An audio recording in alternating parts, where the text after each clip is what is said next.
Now, I was going to do my monologue on Adidas, another brand who decided to do a Dylan Mulvaney, but then I read this. A theatre warns off whites. You can't have it both ways. Now, the Theatre Royal in Stratford East, that's in East London, have asked white visitors not to attend a performance of Tambo and Bones. Why? So that the audience can be free from the white gaze. I don't even know where to begin with this, and to be clear, if one of my guests were to say such a thing on air, I would personally demand an apology. In fact, I don't even think the phrase white gaze would be allowed on TV in the context that it's meant in this.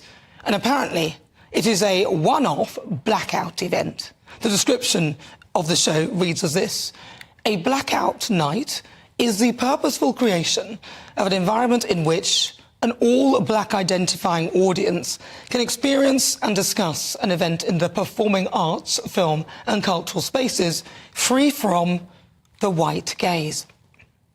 Now, Channel 4 did something like this on air, which at the time I thought was pretty disgraceful, and I'm unsure how they got away with that, but my point is quite simple. You can't have it both ways.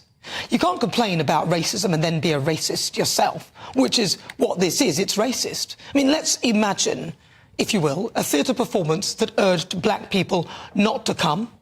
Race baiters like Dr. Shola would be out in force to cry racism. So why is it allowed the other way round? You can't have it both ways.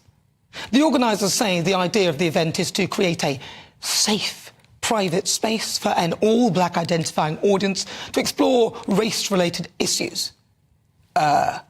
More like a pass to be racist.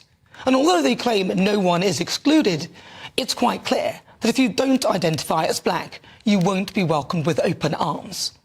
Now, Festus Akinbuyose, PCC for Bedfordshire, said this: I would strongly urge the organisers to reconsider their decision in light of the message it sends and the precedent it sets. He went on to say, society is richer and stronger when an understanding of each other's stories is shared and heard. The blackout concept runs contrary to this education and enrichment ethos. Now, a viewer, Pearl, wrote to me this morning saying how angry she was after reading about this, and I'm inclined to agree with her.